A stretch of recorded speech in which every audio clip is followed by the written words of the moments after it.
Mornings have a rhythm. You can hear it, feel it. And at Quaker, we fuel it. With 100% whole grain oats and a good source of fiber in every bowl, helping you turn that rhythm into your soundtrack for a great day. Fuel to start whatever's next. Quaker, official sponsor of FIFA World Cup 26. Let's go! Let's go! Ready to soundtrack your summer? With Red Bull Summer All Day Play, you choose a playlist that fits your summer vibe the best. Are you a festival fanatic, a deep end DJ, a road dog, or a trail mixer? Just add a song to your chosen playlist and put your summer on track. Red Bull Summer All Day Play. Red Bull gives you wings. Visit redbull.com/brightsummer ahead to learn more. See you this summer. Welcome to the Susan LoPresti Wellness Mind, Body, and Soul podcast. This is your go-to space for midlife and mature women who are ready to reclaim their health, boost their energy, and live long, vibrant, and purposeful lives. Each week, we dive deep into natural wellness, holistic healing, anti-aging strategies, and healthy lifestyle habits to help you feel your best physically, emotionally, and spiritually. Whether you're navigating menopause, working through chronic conditions, or simply wanting to age gracefully and intentionally, this show is your sanctuary for science-backed insights, powerful stories, and soul-nourishing inspiration. So if you're a woman over 40 or 50 or older looking to thrive in the next chapter of your life, you're in the right place. Before I introduce you to today's guest, I would like to talk to you about a product that I've been using. And I'll be honest, I was skeptical. Whenever I hear an all-in-one skincare, I assume it's doing a lot of talking and not much working. But Skin at Work surprised me. Their super stacked clinical strength creams are designed to actually replace multiple steps, brightening, tightening, hydrating, and repairing in one simple formula. No 10-step routine, no cluttered counter, just clean, vegan, cruelty-free skincare made in the USA that works as hard as you do. So if you're busy, wellness-minded, and tired of overcomplicated skincare, check out Skin at Work. Sometimes less really does more, and you could find the link in the show notes to try Skin at Work for yourself. And now let's go on to today's guest, who is a powerful example of what becomes possible when inner awareness meets intentional action. I'm joined by Carmell Clark, an executive coach, a keynote speaker whose work is centered on expanding and elevating consciousness, starting from within and mapping it directly into real-world impact. Carmell has built women's leadership programs that help mid-level managers rise confidently into the C-suite. She's designed international retreats that allow women to experience true freedom on a soul-deep level. And she's created transformational curricula that turn inward reflection into authentic influence, both personally and professionally. But Carmell's work is deeply personal. After experiencing profound loss, she built her entire life and career by leaning into radical self-awareness and purpose. Her journey mirrors the path so many of you are on. Women who know there's more, who are ready to step into clarity, confidence, and aligned leadership in mind, body, and soul. This is a conversation about resilience, vision, conscious leadership, and what happens when we choose to rise no matter where we've been. Please join me in welcoming Carmell Clark to the show. I'm so honored to have you here today, and I really can't wait to dive into this conversation with you. Me too, Susan. Thank you so much for having me on. Really, it's an honor to be here. I'm excited to really go where we're going to go today. Yes, it's my pleasure. For my listeners who are meeting you for the very first time, how do you describe the work that you do and the deeper mission that behind it? The deeper mission of the work that I do really is raising individual consciousness, like helping people develop their self-awareness and expand their consciousness for themselves in their lives. That takes me into personal areas, it takes me into business and professional training and leadership. It takes me into relationships and health, which is also your focus. So Yeah. there are a lot of different areas that our work of our own consciousness in ourselves affects and takes us. So that would be the underlying piece.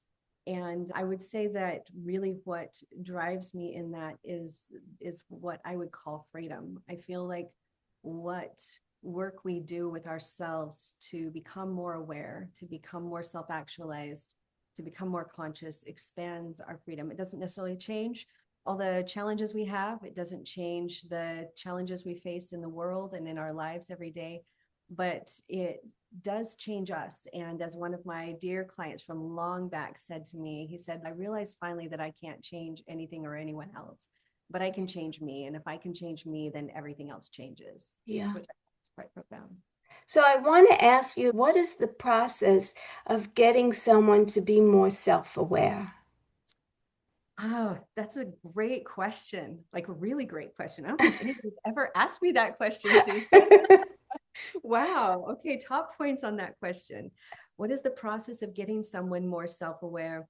The first thing that I would answer to that is connection. So when I meet someone, the ability to see who someone really is and connect at a deep level. It's not about like, where did you come from, or tell me what you do for a living, or that kind of thing. Those are more surface answers. What I'm talking about is who somebody is at a deep level.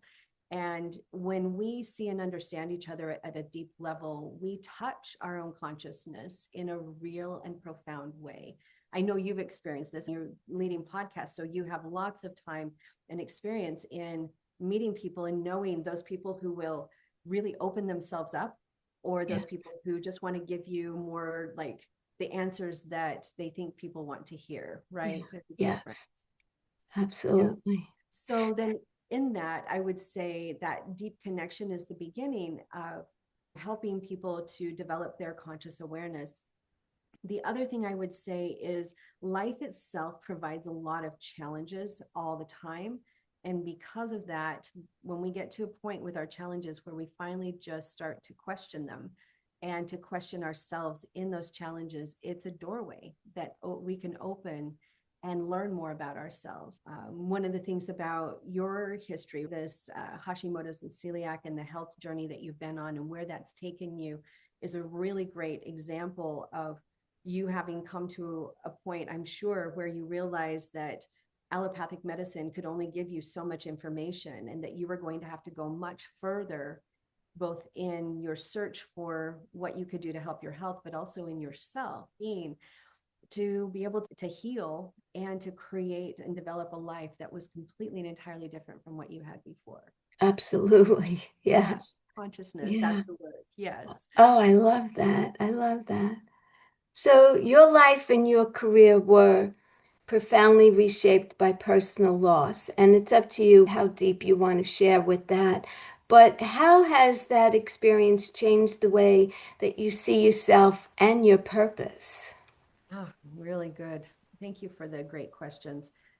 I would say I'm not the only one who's experienced deep and profound loss. I find that all over, almost on a daily basis. And in fact, right now, I've a number of people in my life close who are dealing with some unthinkable situations that do happen sometimes in life to certain people. And the thing that I guess I would say, first of all, is my own walking through my experiences, not closing my eyes, not trying to numb it out. Yeah. I had a few moments where one night I drank a lot of wine. The next morning I was like, nope, that's not the path for me. Another one was Xanax one night. And the next day it was like something inside me said, no, Carmel, it's not your path. And I'm not, that's not a referendum on anybody else and their choices that they make. But for me, my path required eyes open, feeling every single bit of it every day, and suffering from anxiety for the first time in my life because of it. The compassion and the understanding in that has really helped me be able to see and recognize and understand others on a whole different level. I already was intuitive. I grew up that way. This opened it up in a completely deeper and more profound level for me. And in terms of helping me move into the space of my purpose, I would say, Susan, for the first 2.5 years, there was nothing. Like literally the loss that I walked through took the spark out of everything. And I didn't know if it would ever come back. And I had to learn how to be with myself in my life every day without the spark that had been there from the very beginning for me. Like I just had it my whole life.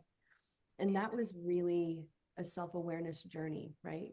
Who am I without that spark of direction? Who am I without the clear plan and direction and what I'm going to do next and all of that? And so it was in that space of nothing, over about 2.5 years of nothing, just getting up, going to work every day, doing the work that I did, giving my whole self that I could to the work, but not having that deeper spark and connection, that finally one day something happened into my world. It was a plane ticket to Paris, I guess is probably what I could say. And it was a dream I'd always had, and I couldn't say no to that. And I let go of everything, put everything in order, and I left without knowing if I would come back. Wow. Yeah, that was 42 years old. And it was that point. What I would say about it is this, that no matter what we're going through, there is a timer in our lives and we can't rush it. And if we try, we end up creating more problems. We have to listen to and trust this timer in our lives. Now, sometimes that timer is like all systems go, give it everything you've got, like move heaven and earth, like really. And other times it's like, no matter what you do, you're not going to be able to advance anything. You're not going to be able to get out of this position that you're in right now. You just need to be here and wait and be, and eventually the timer is going to shift again. And so that's really what happened. And all of a sudden I had this ticket land in my lap, and 2.5 weeks later, I ended up in Europe for the first time, traveling without a plan, by myself, not knowing anybody, having high school and college French to rely on. Good luck with that. Right? Good luck with that. And what happened, besides being terrified every day because sometimes I didn't know where I was going to sleep that night or the next day, because I didn't have a plan, which was a microcosm of my whole life now. Amidst all of that anxiety and that terror was also just this expansion of my being and awe and wonder every single day at everything I was taking. It was all new, right? And that was this new reinvention, this generation of myself in a completely new way. And what it did was open up and start the path of me connecting more clearly to my purpose, what you already asked about. Yeah. So that was like your defining moment, right? Where you realized that you can no longer live or lead the way that you had before. Yes. And it changed everything. Everything. Yes, everything. And then I thought women really need to know how to be able to get on a plane and head somewhere they've never been and trust themselves to know they'll figure it out. And when they have that kind of confidence and they take that back into their lives, whether it's their careers, their businesses, their relationships, all of that, it fundamentally changes everything. So I'm a huge advocate of and lead women to travel on their own, teach them how to travel on their own as part of what I do. Wow, that's beautiful. My daughter, actually, before she met her partner, she used to travel by herself all the time. And me as a mom, I would be petrified for her. What are you kidding? Are you crazy? But anyway, she did that a lot. I want to go on to talk about radical self-awareness and conscious leadership, because you speak often about radical self-awareness. Tell my audience, what exactly do you mean by that? beyond self-reflection or mindset work? Sure. So there's a combination of our responsibility to ourselves and our accountability to others or to the things that we've committed to.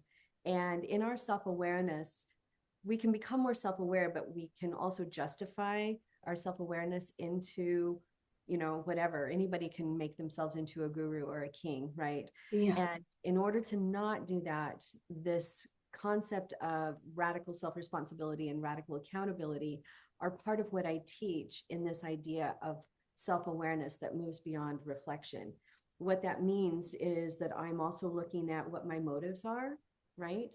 I'm looking at what the consequences are of different situations and taking those into account when I look at things from a more self-aware position or through that lens. So to answer that question, what I would say is learning how to not game ourselves, I think, is a really important component of our self-awareness. I don't know if you've ever heard of the term spiritual bypassing. Have you heard of this? No. So John Welwood, who's a great Buddhist teacher, back in the 1970s, he led a Sangha, and he began to realize in the Sangha, this group of Buddhist practitioners, where everybody was responsible for themselves and their own practice, he began to realize that there was this kind of insulating effect happening where you were so focused within yourself that you could unknowingly or well-intentionedly justify your own stories, your own perspectives completely, and then call it superior or call it the truth or the right answer, even in the context of other people. And as he reflected on that, he realized that everybody was so well-intentioned, but we're still ending up in this place. And he coined the term spiritual bypassing, this idea that in our quest for greater consciousness, we can drink our own Kool-Aid. We can our own press clippings. And what he wanted, or what he, I guess, promoted, was this idea of looking at that and seeing ourselves more clearly even. Some people talk about that through seeing the shadow self, but they'll even try to see the shadow self in the context of telling a nice, tidy story about the shadow self. And what I like to do when I work with people is help people make friends with the shadow parts of ourselves, but know that we're never going to be able to control that part. And that's not the purpose of it, right? To be able to know ourselves and know that there are parts of ourselves that the mastery looks like understanding, not like controlling, is, I think, really important. Think about, we all have our saboteur, right? I don't know, for some people it's procrastination, for some people it can be any number of things, right? One of my clients, it's anger texting. That's my saboteur, is anger texting. It'll just pop up and I'll just let it all go. But coming to know the part of ourselves and not trying to control it or judge it is part of this process of not spiritually bypassing. And then we're able to look at, what are my motives in that moment? What's going on inside of me? And what are the consequences of my actions? And what is my responsibility to myself? What is my responsibility in the context of others, or what I've committed to? We're able, given that information and asking those questions, we're able to better understand ourselves and others, and live a life and walk a path that does less damage, right? That is smoother and leaves more good in its wake. We're able to feel more connected and fulfilled inside ourselves as a result. Because frankly, if I have somebody who's really mad at me and I've done everything I can do in good faith, right? Do I continue to carry it? Do I keep walking around holding that? Or do I not shut them off and be like, oh, that's their problem? We could say it that way. Or I could say, okay, I'm going to trust them. I'm not going to close my heart off. I'm going to trust them that they're figuring their thing out, and I'm not going to hold it against them, even though it hurt me. That's a deeper form of our own self-awareness that we can get to and leave behind us something better. Yeah, but that's not hard, but you need to work on getting to a place like that. I wanted to go back to the shadow self. Can you give a definition or an example of the shadow self that we all carry, correct? We all carry the shadow. Yes. And I don't want it to sound like a negative because I think it's gotten a lot of bad rap. I'm trying to think of her name. She wrote The Dark Side of the Light Chasers. Her name will come back to me. Fantastic, amazing woman. What she basically said is the shadow is not the enemy. And this was back in, I think, the 80s. She said, our shadow self is not the enemy, it's the teacher. And I think that what we have the opportunity for when we start to see our shadow self is to see the parts of ourselves that maybe we don't want to confront, or we definitely don't want to confront. And instead of looking at those parts as something that we have to fix, a lot of like self-help out there and personal development ubiquitously will say, this is how you can work on this. But what they're basically saying is there's something wrong with you and you need to fix it. And the core of the work I do says there's nothing wrong with you. You don't need to fix yourself. You're on a path and a journey of learning and growth. You get to decide it. You are whole and perfect inside exactly as you are. And the shadow is a teacher all of us carry with ourselves as an opportunity, not as a punishment or something that we have to judge and hide and overcome. So the shadow could be things like Carolyn Mace in her book, Divine Archetypes. She actually talks about the 4 survival archetypes. And these would be elements of the shadow. So the saboteur is one of them, right? We just talked about the saboteur. She also talks about the victim. So when you feel the victim come up in your life, right? Poor me, or this happened to me, or this person's out to get me, or this is unfair. That's a big one, right? Anytime we have, oh, this is unfair, where the victim has popped in for us as a teacher, right? So the victim is the second one I would mention. The third is what she calls the prostitute. And the prostitute archetype is the one in every one of us that's negotiating for trust and power all the time.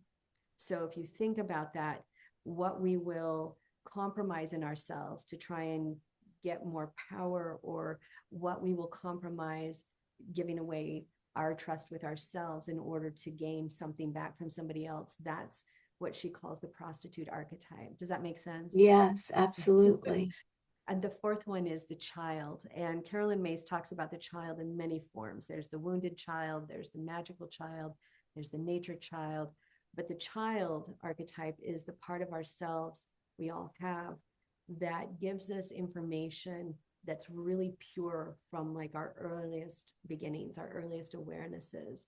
And we can always tap into that to understand. Sometimes we'll find that everything, we get really short-tempered and everything's just falling apart, and no matter what we do, it just can't fix. And if we stop and check in, maybe our inner child, right? The child inside is saying, we're not playing enough. I have been working hard a lot. I need to play. Give me some playtime. Or I'm just tired and I need a rest. The child is that part of us that can help us see more simply and clearly our lives and what's going on. So these are all elements of the shadow self that help us see ourselves more clearly and not judge ourselves, not fight ourselves. How much energy do we spend all the time fighting ourselves, fighting who we are, or judging who we are? A lot of time judging ourselves, don't we? Yes. Yeah, I don't know if you saw me roll my eyes when you said judge. Yeah. So do you help women to tap into their shadow side and recognize it? Because maybe a lot of women don't even know that they have these shadow personalities. Yeah, absolutely, I do. Because working with the whole self means that the shadow is going to come up. But how I usually encounter that with my clients or with people is they're judging themselves. Oh, because they're feeling really petty about something, or they're jealous of something, or they're angry about something. And then they judge their natural feelings about it. And that's them judging the shadow, right? Yeah. That's what that looks like. So it's really always an opportunity when I work with people or I'm interacting with people to offer them a perspective where maybe they could look beyond that judgment. Maybe they could not feel badly about their honest feelings and really understand what those feelings are trying to tell them, because that's really what the shadow parts of ourselves are doing. The saboteur is always trying to connect us to our power and our strength, right? And also to make sure that we're honest about it. Think, for example, if you have to do parts of your business that you hate to do and you just keep procrastinating and putting them off, and the saboteur part of you is popping up in that way, what is it really telling you? Maybe it could be telling you that you need to look at another option for that particular part of your business, bringing in somebody to be able to help do that part. Or maybe it's making you have to be more conscious about what you're doing and find a way of approaching that part of your business that doesn't drain you so much, right? Like transform. So the saboteur, it's never just a simple, oh, I'm just getting in your way. I'm just going to keep moving into your path and getting in your way and keeping you from going forward. It's always a teacher, an opportunity to understand and learn. And once we do, the saboteur, like, great, good, I let go. You're free to go do that. Or for example, the prostitute, this comes up often where, like, I find that I teach women how to engage conflict because women tend to avoid conflict. And in the prostitute archetype, so that would be a combination of the saboteur and the prostitute, right? In the prostitute archetype, women or people in general, we want to make sure that other people feel good and that they feel good about us. But what are we willing to compromise in ourselves in order to have other people think well of us or see us in a good light? And so with conflict avoidance, that's a perfect example in the prostitute archetype of giving away our power, negotiating away our power in order to avoid the conflict and feel that people will be more pleased with us or be happy with us, even though we have given away our own power to make that happen, which is never appropriate, never good. Yeah, absolutely. I wanted to go on to talk about you created leadership programs that move women from mid-level management into the C-suite. What inner shifts really must happen before the outer promotion can actually occur? Because there has to be a whole inner shift that goes on between the two. There does, for sure. I'm going to answer that question by asking back to you, Susan. So when you came to the wall with your journey, right? And what people, at the furthest point you could go with the people you knew who could help you. And you're like, something more has to happen here. I'm not going to settle for where I am right now. There's got to be more. What was that shift inside of you that happened? How did you come to decide, I'm going to go further, I'm going to look for more? What was that? First of all, I wasn't happy where I was. Good. So I already knew that I didn't want to continue doing what it was that I was doing because it didn't resonate with who I am and what I believe in. And so I actually wasn't the one who initiated the change in me. It just happened from the other party. And then I just knew that I couldn't continue the way I was going. And that's what made the change. Because when you're not happy with what you're doing and it doesn't resonate with who you are and what you believe in, you feel like a fraud. And that's the way I felt. I felt like I wasn't being my authentic self, where now I'm totally my authentic self. That's the best answer.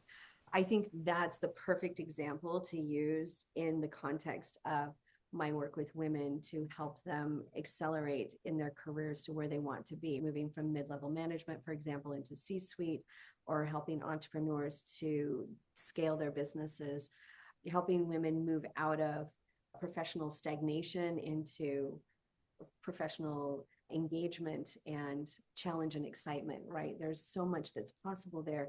And it really is at the core, this idea, right? Am I happy? Do I feel like I'm authentic to myself right now? Am I in alignment or am I not in alignment? There are women that I work with where they think that they want to make it to a certain position. And when we start working together, what we in fact find is that they just took on the idea that's where they should be, but it wasn't really aligned for them. And so then we find what is really aligned. And sometimes that has looked like my working with women to transfer out of a career into a business and them developing their own businesses, or vice versa, moving out of being an entrepreneur into a career position in some form, in some shape, or moving from one career to the next. That happens all the time, where what they've done has served them and it's time to change. And that can be really scary for anyone to Yes. make a change that big, change careers, especially in your 40s, your 50s, your 60s. right. What am I thinking? But it's perfect, right? It wouldn't be coming up if it wasn't exactly aligned and right timing. And so helping women, we'll go back to this mid management into C-suite. One of the things that I find that comes up is women, they tend to be really loyal. We as a group tend to be very loyal. And I help women to start to learn and understand the difference between loyalty and being true. What is the difference between loyalty and being true? So in this particular situation, a woman could be staying at the current organization. She's put so much into it. She's worked so hard. She's built the internal network. She's built her book of business or her client base or whatever, or all of the cachet. And she just has to wait on the company and the powers that be to advance her. And her loyalty keeps her in that position. What I find when I walk into those client situations, I start asking questions to really understand at the deeper level of their body wisdom, which is something you work with your clients on a lot. At the deeper level of their body wisdom, is that the right place for them right now? And the body doesn't lie. Most of the time, what I find is that they have overstayed their expiration date because of loyalty. Yes. And they need to leave the organization and get the next promotion by interviewing and going somewhere else. And the research bears out that for women, being able to move positions between every 2 and 4 years, they actually will advance in their careers 3 times faster. It's 3 times faster. Yeah. And if they stayed in the organization and just kept doggedly working it from that place of loyalty. So what I have to do then is work with women to take on this idea of loyalty versus being true to themselves. And you can be true to yourself and be in integrity with your employment or your career, whatever, the people that you work with, and to know that it's time for you to do what's best for you and to make that transition to be able to advance because you know it's the right thing and the right timing, right? Yeah. So this is one of the things that I do with women. Or they could be confronting some kind of pushback and they really have to pull on their superpowers and their confidence and go after that promotion internally in the organization they're in and make it clear what they want and what they expect instead of asking. That's a big change for a lot of women, is to move out of the ask into here's what I want. This is what I expect. If you can't give it to me, I understand that. No harm, no foul. Just know that I'm going to be going after that because that's what I want. And that's what's important to me. It takes us out of the owing as women, right? Oh, I owe my employer. I owe these people. It takes us, so it's emotional blackmail. And it takes us out of this loyalty loop that we get stuck in and brings us back into our truth, where the employer doesn't owe us, maybe, but they either will recognize us and really work with us to advance us, or they won't. And if they won't, okay, then I will go where I will be able to be recognized and be able to advance. Yeah, but a woman has to be really comfortable in her own self-worth before she could walk into management and say, this is what I want, this is what I deserve, this is what I'm capable of doing, and if you can't deliver on that, I'm leaving. That takes a lot for a woman because that's usually not the way we operate. You're right. And it hasn't been. And yet, when I get women to that point where Yeah, they that's really great. do feel their value and know their worth so clearly that they can confidently, without holding on to anything, right? They're just completely open, walk in and stay. That kind of confidence is incredibly attractive and compelling. Yes. Yes. Yes, absolutely. Absolutely. Because it shows them that you truly believe in yourself Right. and you're confident and you know that you're capable of whatever it is that you're asking for. I love that. I love that. Excellent. There's another piece to it too, which I think is really important. You brought that up, that she has to know her worth and her value to be able to do that. And one of the things that I help women understand is to change their perspective that references the work environment and bring that perspective to just reference themselves. When we can just reference ourselves instead of validating who we are from external sources, we are going to be able to tap into that worth and value much more quickly, and to tap that confidence that says, oh, wait, my body's telling me this is not a fit any longer. Something needs to change, and I need to make that clear, and give them the opportunity to catch up to that with me. And maybe they will, but maybe they won't. But I'm definitely not going to hold myself back because of fear, or because I'm waiting on them, or I need them to validate my worth and value in some way. That's a big change for women. Yes. Right? Yes, we need to take that back. I'm going to just say that whole scale. We need to take back valuing and validating our own worth to ourselves. That is a number one part of the training and the work that I do, the coaching work that I do with women. I also help women to identify the subtle cultural and prejudicial situations that exist that they're working within. Like they may be like, oh, I need to just wait and do this in a little bit because, or I need to hold back my strength, and I need to not come on as my whole self because that will seem too overpowering to those around me or whatever. I help them start to see what they're doing in that and come back into that center place of trusting themselves and call out what was never okay to begin with. That's what I call it. I had this woman, she was a partner at a $5 billion firm, right? And she brought me in to lead all of these trainings for the women in her organization. And when we were just doing our sit downs at the beginning, and she wanted to know more about my work and she wanted to dive into that. And I talked to her about this. I talked to her about helping women get to that clarity about what was never okay to begin with. All the light bulbs went on about her. And she said, oh my God, Carmell, that is one of the best concepts I have ever heard. You put into words what I have been fighting against every day of my professional career. Thank you. So that's part of what I help women come into. It's not to blame anybody. It's not to get angry. It's just to recognize, oh, this is what I'm up against. That's not me.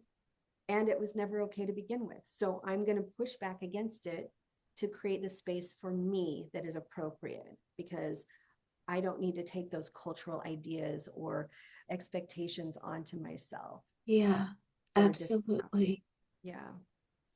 So you design international retreats that are centered on freedom.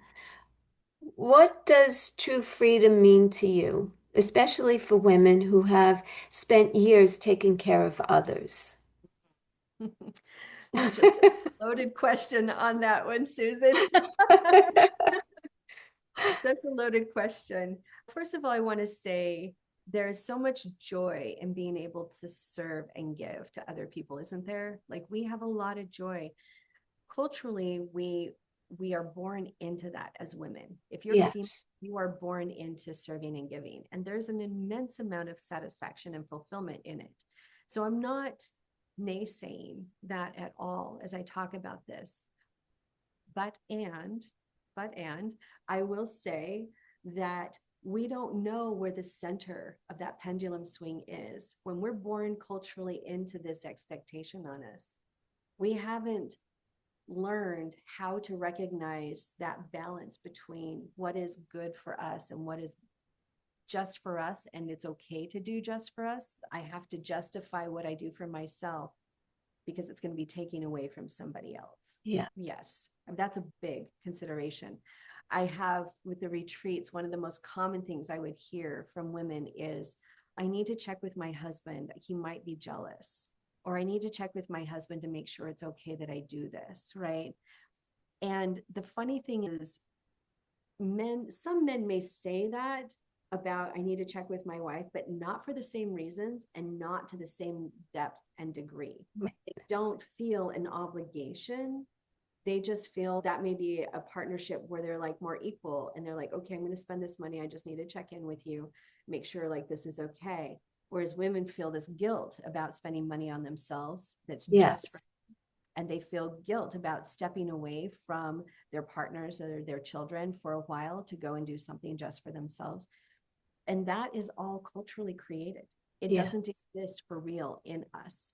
we have the opportunity to retell the story of ourselves and our lives, and to teach those around us to tell that different story as well, where I don't owe everybody my lifeblood. Instead, I can look at that and say, I choose to be a mom and responsible in these ways, but my children also are their own individual people. And I have the right to do things for me and take care of me, just like I would expect them to do as adults someday for themselves, right? With their partners, to be able to say, we may have some gender dynamics in our relationship that are not equal, and we need to equal those gender dynamics out. We need to look at that and see that for what it really is. These are some of the big questions about freedom that come up for women in their traveling with me, and they're coming on these retreats or these international travel adventures, because what's coming for them is an experience that is purely all them, just themselves in the world on a global level. And what I have found again and again is that women who've never done this, they emerge into that experience and they expand to fill the entire space. They don't hold back. That's the true nature of who a woman is. Like, she just expands. I've watched woman after woman just step out, and suddenly she's, wow, the whole world is also like a place for me, just me on my own. Wow, I had no idea that I could be here and have a place in the world that's just me. It's not me being responsible for everybody else or taking care of this or making all of these things happen. And that's one of the wonderful things about the adventures and retreats I lead, is that everything's taken care of. So all a woman has to do is just step in and focus on herself, have her own adventures, have her own internal experiences, have time to just reflect and think her own thoughts and observe those thoughts and share them if she wants, and go out and adventure on her own. I encourage that a lot in my retreats, and that women actually, I plan it so that women have to go out of their comfort zone more and realize that they're safe, that they create their own safety in the world as they step out and do things. It's amazing to watch this happen. Yeah, I'm also thinking that it's a great example for women to do that, especially if they have daughters, for their daughters to see that, oh, mommy can leave and go and do her thing and it's perfectly fine. And so that they grow up with that mindset as well, because they follow whatever they learn in the house, right? Generally. Yeah. It's a really good observation, Susan. Yes. It is really powerful for mothers and daughters. I've had a mother come and then on a retreat, and then a daughter come later and have her own experience, and them being able to talk about their individual experiences was transformative for their relationship, because they both had their own adventure and exploration out into the world. I would also add that it's really powerful for sons to see that empowerment in their mothers, because it changes the way that they see, if they end up having, if they're straight and they end up having a partner, a woman, right, and they're daughters of their own, they interact with their partner differently. They interact with their own daughters differently, from a place of supporting and expecting that kind of independence and knowledge and awareness of self. And I think that's really important. So I want to close with one final question. Okay. My podcast is about healing and rejuvenation in mind, body, and soul. How do you see these three working together in conscious leadership? Mind, body, and soul working together in conscious leadership. It's something that I actually do bring in all the time to the work that I do. Mind is, I think, fairly straightforward for most people. A lot of things we talked about today are being able to understand the cultural conditioning, the thought processes that we have, being able to call out the conditioning that's there that is not truly aligned with us, and know the difference of that. That in leadership is really quite powerful, because as a leader, you will be interacting with people in all different kinds of settings, all different kinds of personalities, right? To be able to bring out the best of individuals isn't to try and get them to be all the same. It's to be able to recognize what the best is in somebody, even if they don't know it. And that requires us to be able to see our own conditioning so we can see the conditioning that other people are carrying on themselves. So there's a mind component of that. Mind and what, say the three. Mind, body, and soul. Mind, body, and soul. Thank you. The body part, I think, is something that in business is becoming more and more an acceptable thing to talk about, where we learn how to have a gut check, for example, or we learn how to listen to where our lives need balance and pay better attention to that, especially as women, right? That's a big question for women a lot, but men need it as well. So the body being able to be more embodied is an opportunity to be more whole as a leader, more of a whole person. I think seeing that, when I see that in people, what I see is a natural, like, I'm comfortable in my own skin. I have confidence that doesn't need other external things to prop it up. My confidence just comes from the fact that I can be in my own skin. I can meet uncertainty. I can encounter the unknown and be curious about it rather than suspicious or afraid. That would be a body response for sure. And then to be embodied as a leader means that we're able to feel and access that deeper purpose as a leader that causes people to trust us, to know that we are engaged in what we're doing and how we're leading. And that trust that goes a long distance, right? So being embodied as a leader, it may be a harder thing because the further up the chain and the bigger the chain it is, the more ego can play into it. And the ego is the opposite of being embodied. So there's learning how to see and meet their ego. Again, saboteur, shadow self, right? How to meet and see their ego helps them to shift out of that into a more embodied form of leadership. And that is transformational. So the more embodied leadership really can be game-changing for any organization. And then finally, soul, which is a really good question because it seems like soul and business are the furthest points on this from each other. And yet what we find is that people on a team will move mountains for the soul that is brought into leadership, right? They will do the impossible over and over again. They will give their very best and be appreciated for it, not exploited, but truly appreciated, because soul goes both directions, right? As a leader, you can have soul in what you're doing, and it's important, right? It inspires people in the very best of ways. And it must recognize and acknowledge what is given on the other side so that feedback loop is complete. When people feel that acknowledgement for who they are and also what they contribute, two separate things, who they are and what they contribute, you create incredible satisfaction and opportunity for fulfillment in a job or in the work that's being done.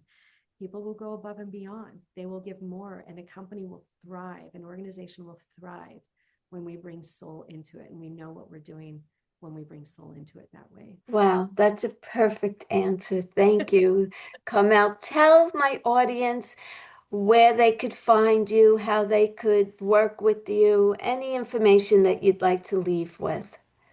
Great. The number one way to reach me is direct message me through my LinkedIn link. I have a link to be able to schedule a strategy discovery session, to look at coaching, to look at bringing me in for trainings that I lead in organizations. Those are the two main ways that people can reach out to me most easily.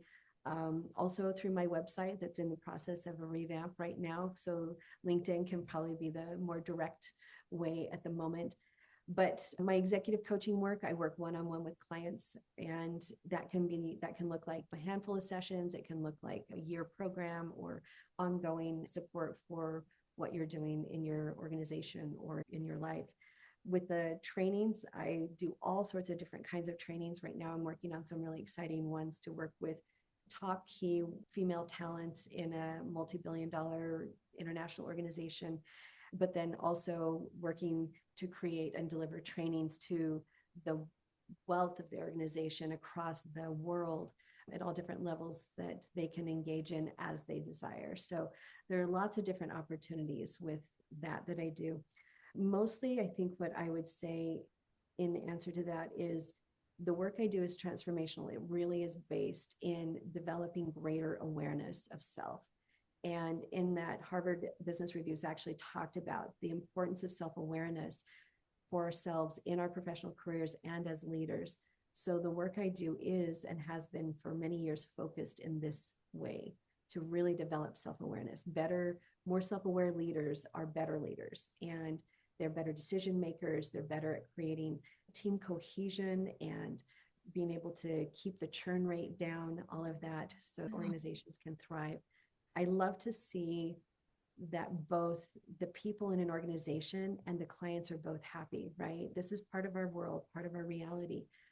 Shouldn't it be a goal that we work for everybody to be able to have fulfilling opportunities, and that everybody's able to be engaged using their best, their genius, their greatest talents, and feel fulfillment in that? That's what I do.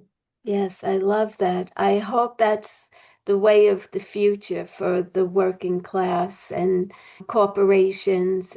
There's definitely been improvement in large corporations for sure, but it still needs a little bit more work, I believe. It does. Yep. Yes. We've got more to do for sure.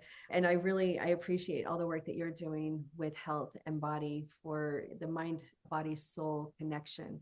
Because as I read through what you're doing, I very much resonate my own life path, my own journey. I very much resonate with all of that. And I think it's so important. Thank you for doing this, Susan. Thank you. Thank you for saying that. I appreciate it. It was a pleasure to have you. Thank you so much, Carmell. I'd love for you to come back again. I'd love that. I would love to come back. We've got so much more we can talk about. Yeah, we can play with that for sure. And thank you for having me. It really has been an honor to be here. Thank you. You're welcome. As we wrap up today's conversation with Carmell Clark, I invite you to take a moment and really sit with what resonated for you. So much of what we talked about today reminds us that true leadership, healing, and freedom don't come from doing more. They come from becoming more aware of who we already are. Mel's journey is a beautiful reminder that even after loss, change, or starting over, we are never too late to reconnect with our purpose and create a life that feels deeply aligned in mind, body, and soul. Transformation begins within, and when we honor that inner work, the outer world naturally begins to shift. If today's episode spoke to you, I encourage you to explore Carmell's work and see how her message of conscious leadership and radical self-awareness might support you in your own next chapter. Thank you for spending this time with us. If you enjoyed this episode, please subscribe, share it with a friend who may need to hear this message, and also kindly leave a review. It truly helps the show reach more women who are ready to heal, grow, and step into their power. Until the next time, I'm Susan LoPresti, reminding you to always nurture your wellness, mind, body, and soul. You can't reason with the sun. Trust us, we've tried. This summer, it's time to put that angry ball of fire on mute. Columbia's Omni-Shade technology is engineered to protect you from the sun's harsh rays that can burn and damage your skin. The sun is relentless, but so is our gear. Level up your summer at Columbia.com to spend more time outside and less time slathering on aloe lotion. You're welcome. Columbia, engineered for whatever. Struggling with weight loss? Prolon's 5-day fasting mimicking diet is a clinically developed nutrition program designed to promote fat loss while protecting lean body mass. Developed at USC's Longevity Institute, it assists the body in entering a fasting-like state that helps reset metabolism and target visceral fat. In just 5 days, Prolon offers a science-backed approach to weight loss without extreme restriction or guesswork. Get 15% off plus a $40 bonus gift when you subscribe at prolonlife.com/now.